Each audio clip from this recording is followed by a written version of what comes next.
주기도문으로 다 함께 기도하겠습니다. 하늘에 계신 우리 아버지, 아버지의 이름을 거룩하게 하시며 아버지의 나라가 오게 하시며 아버지의 뜻이 하늘에서와 같이 땅에서도 이루어지게 하소서. 오늘 우리에게 일용할 양식을 주시고 우리가 우리에게 잘못한 사람을 용서하여 준 것 같이 우리 죄를 용서하여 주시고 우리를 시험에 빠지지 않게 하시고 악에서 구하소서. 나라와 권능과 영광이 영원히 아버지의 것입니다. 아멘. 찬송가 23장 만입이 내게 있으면 찬양하겠습니다. 찬송가 23장입니다.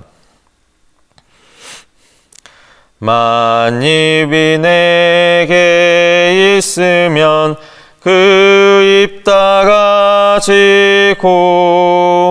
내 구주 주시는 종을 늘 찬송하겠네. 내 은혜로우신 하나님 날 도와주시고 그 크신 영광 널리 펴 다 알게 하소서. 내 주의 귀한 이름이 날 위로하시고 이 귀의 음악 같으니 참 희락되도다.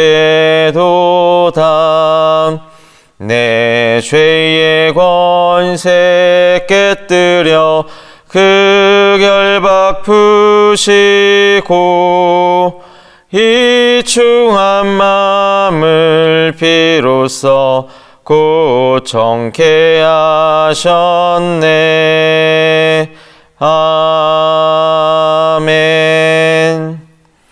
오늘 하나님께서 우리에게 주신 말씀은 구약성경 역대하 34장 1절에서 7절 말씀입니다. 요시아가 왕위에 오를 때에 나이가 8세라 예루살렘에서 31년 동안 다스리며 여호와 보시기에 정직하게 행하여 그의 조상 다윗의 길로 걸으며 좌우로 치우치지 아니하고 아직도 어렸을 때 곧 왕위에 있은 지 8년에 그의 조상 다윗의 하나님을 비로소 찾고 제12년에 유다와 예루살렘을 비로소 정결하게 하여 그 산당들과 아세라 목상들과 아로새긴 우상들과 부어 만든 우상들을 제거하여 버리매 무리가 왕 앞에서 바알의 제단들을 헐었으며 왕이 또 그 제단 위에 높이 달린 태양상들을 찍고 또 아세라 목상들과 아로새긴 우상들과 부어 만든 우상들을 빻아 가루를 만들어 제사하던 자들의 무덤에 뿌리고 제사장들의 뼈를 제단 위에 불살라 유다와 예루살렘을 정결하게 하였으며 또 므낫세와 에브라임과 시므온과 납달리까지 사면 황폐한 성읍들에도 그렇게 행하여 제단들을 허물며 아세라 목상들과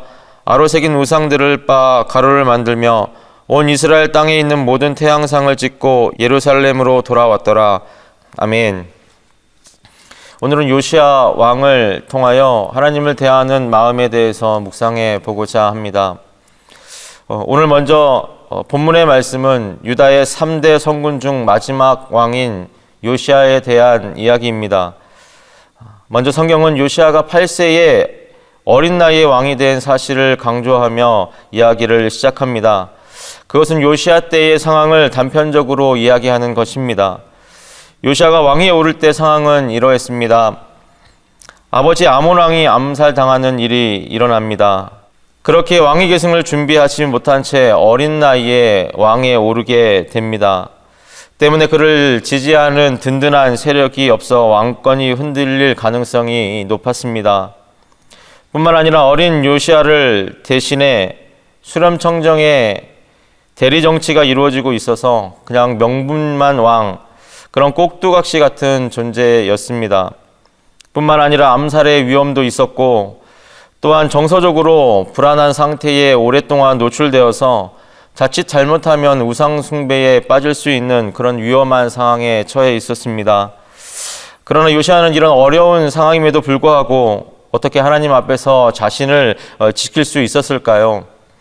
어떻게 하나님께서 원하시고 기뻐하시는 일들을 감당할 수 있었을까요? 오늘 본문의 말씀을 통하여서 확인해 보고자 합니다.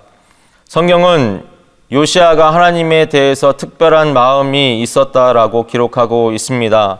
먼저 2절 말씀을 보면 이렇게 기록되고 있습니다. 여호와 보시기에 정직히 행하였다. 하나님께 정직하게 대했다라는 것입니다. 하나님은 우리의 눈으로 볼 수 있는 분이 아닙니다. 그러나 마음으로는 그분을 볼 수 있는 것이죠.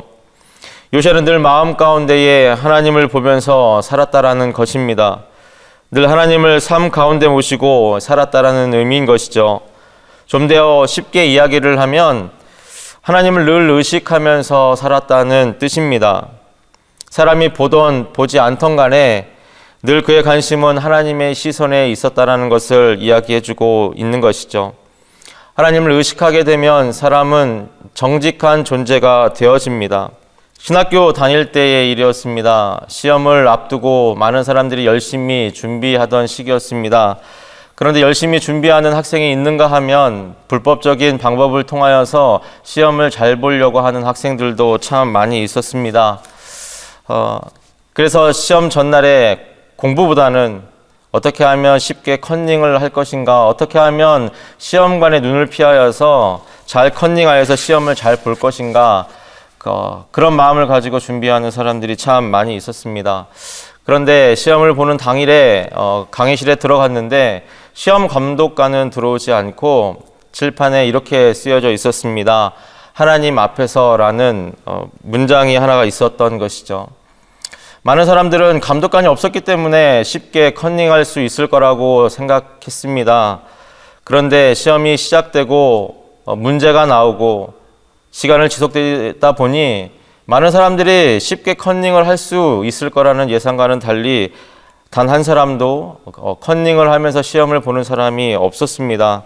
하나님 앞에서라는 문구를 본 시험을 치르는 학생들은 더 이상 컨닝하는 사람이 없었습니다. 정직하게 자신이 준비한 대로 또 못한 대로 시험을 치르게 된 것이죠. 하나님을 마음에 모시고 그분을 의식하게 되면 우리의 삶은 내 마음대로, 내 기분대로 살 수 없게 되는 것입니다. 우리의 불의한 삶을 그대로 삶 가운데 드러내놓고 살 수 없게 되는 것이죠. 하나님이 기뻐하시고 원하시는 방향으로 내가 삶을 살아갈 수 있게 된다는 것입니다.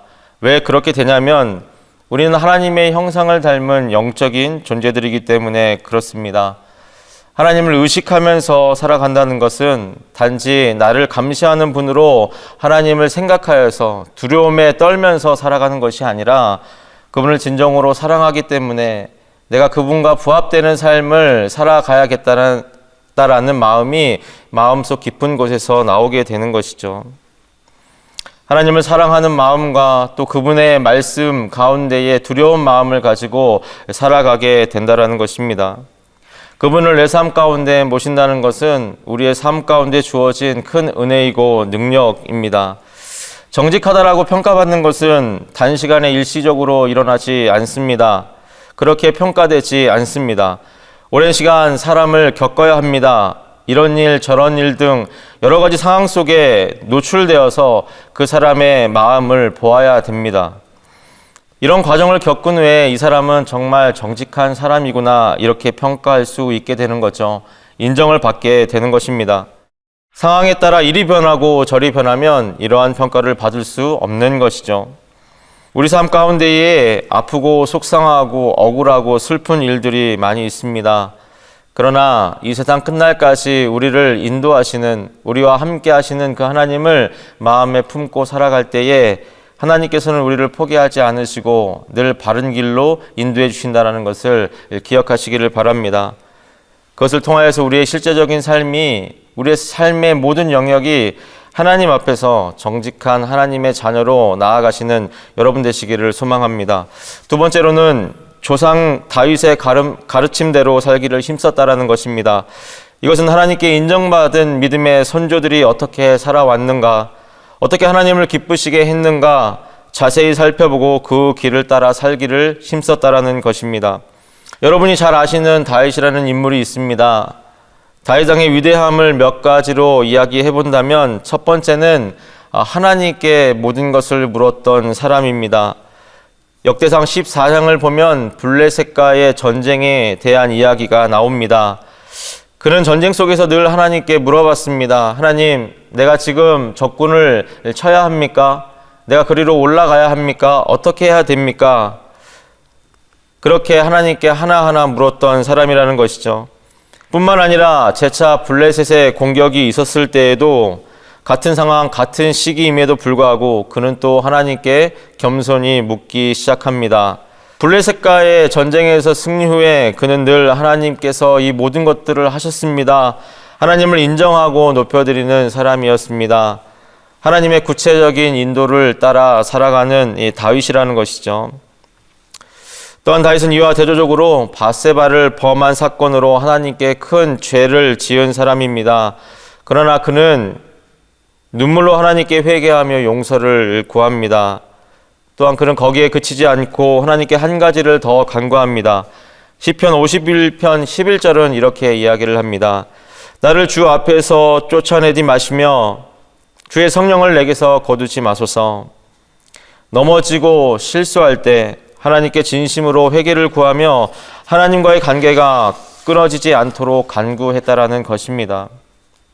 다른 것을 구하지 않고 주님의 영이 늘 자신과 함께하기를 구했던 사람이라는 것이죠. 다윗은 늘 하나님께 물었지만 늘 넘어질 수 있는 사람이었습니다. 그러나 넘어졌을 때 그는 그의 삶을 포기하지 않고 늘 하나님의 도우심을 구하며 성령님의 인도하심을 따라서 살기를 원했던 사람이라는 것이죠. 요시아는 하나님께 늘 물었습니다. 왜냐하면 매우 어린 나이에 왕이 올랐기 때문에 그가 스스로 할 수 있는 일이 없었기 때문에 그렇습니다. 나라 일을 다른 사람의 손에 맡겨야 했습니다. 나라의 상황도 아버지 아몬의 시대처럼 혼란스러웠습니다. 그래서 자신에게 맡겨진 일들을 어떻게 해야 하며 백성들을 어떻게 다스려야 할지 뿐만 아니라 나라의 사회, 경제, 문화 이 모든 것들을 어떻게 해야 할지 늘 하나님께 물어야 했습니다. 구체적으로 그는 하나님께 물어야 했습니다. 그 과정을 통하여 그는 유다와 예루살렘을 정결하게 하기 시작합니다. 하나님이 기뻐하시는 일에 사용되는 것을 보게 됩니다. 우리의 삶도 하나님께 늘 묻는 삶이 되어야 합니다.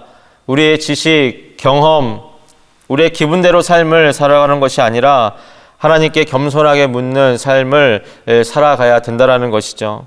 늘 넘어질 수 있습니다. 하나님 앞에서 늘 반복되어지는 죄악 때문에 우리가 실족할 수 있습니다.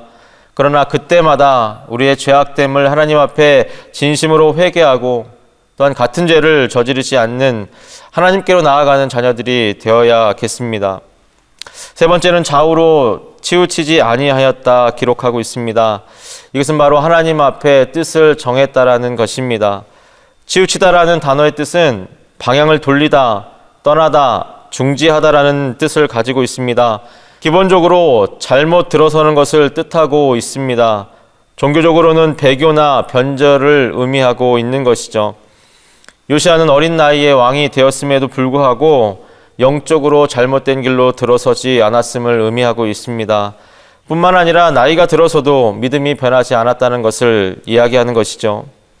이것이 바로 그의 삶의 우선순위가 하나님께 견고하게 세워졌다는 것을 말하고 있습니다. 요시아는 그의 삶의 우선순위를 통하여 개혁을 시작합니다. 그 개혁은 유다와 예루살렘에 가득하게 세워졌던 우상 숭배의 흔적들을 제거하는 것이었습니다. 하나님이 아닌 다른 것들을 섬기는 그 모든 것들을 제거하기 시작하였습니다. 산당과 제단을 허물고 우상들을 찍어버리고 그것도 모자라 가루를 만들어 우상을 섬겼던 자들의 무덤에 뿌렸다라고 기록하고 있습니다. 우상과 우상의 흔적을 박멸한 것입니다. 그의 삶은 하나님을 최우선으로 두는 삶이었습니다. 그래서 하나님과의 관계를 방해하는 것들을 철저하게 제거하는 작업을 하는 것이죠. 우상으로 황폐한 성읍들을 회복시키는 작업을 한 것입니다. 우리도 삶을 살아가다 보면 어느샌가 하나님보다 또 하나님께 드리는 예배보다 더 우선시하는 것을 나도 모르게 우리 삶의 주인으로 모시고 살아가는 것을 우리가 볼 수 있습니다. 여러분, 우리 삶 가운데에 하나님과의 관계를 방해하는 것이 무엇인지 또 혹은 나와 하나님과의 관계가 멀어지게 하는 것이 무엇인지, 또한 예배를 드리지 못하게 하는 것이 무엇인지 생각해 보시기를 원합니다.